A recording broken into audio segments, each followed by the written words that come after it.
سەرۆکێ تورکیای رەجەب تەیب ئەردۆغان ڕۆژە شەمەیە ئاگاداری دا ڕێخستنە دەولەتە ئیسلامی کو نێزیکی گۆرستانە سلێمان شاه ببن کو ئەو گۆرستان نەها لەشکرên تورک پاراستناوی دکن. ئەردۆغان جێ ڕۆژنامەڤانانرا لە ئەستەمبۆلێدا بۆ خویاکردن کو هەگەر چ هێریشێک پێک هات تشتا ژمەوەرە ئەمێ بکەن. دەوێ دەربارەدا سەرۆک ئەرکانên تورکیای رێپێداندایە لەشکرên تورکیا هەگەر تو هێریش لەسەر گۆرستانê پێکوەرە. گۆرستانە سلێمان شاه دبن پاراستنا دەولەتە تورکیەدەیە دە سەردەمان تیدا بە فەرەنسی لەسەر سووریای li gor peymana Enqera ya zinavbera Ferensa û Tirkiyeyê de. Roja pênşembê Perlemana Tirkiya rêda bû artêşa Tirkiyê ku bikeve Sûriya û Iraqê ji bo rûberûbûna rêxistina dewleta Îslamî.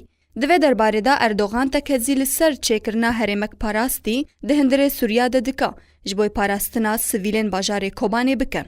Bajarê Kobanê nêzîkî sînorê Tirkiya ev e 2 heftînan ji aliyê rêxistina DAIŞ tê hêrîş kirin.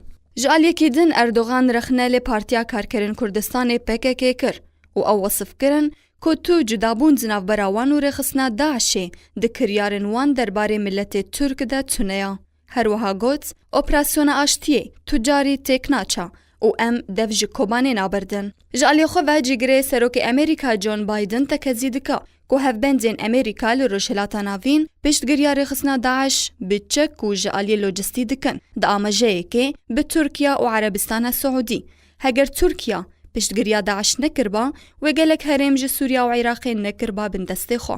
Rewşkarê Barack Obama yê berê de dosyeya Sûriyê de balyos Frederick Hof got ku hêrîşên esmanî bi tena xwe nebesin û derbasbûna bejayî di Sûriya û Iraqê de em red dikin. Adla Ahmed, Programa Ark.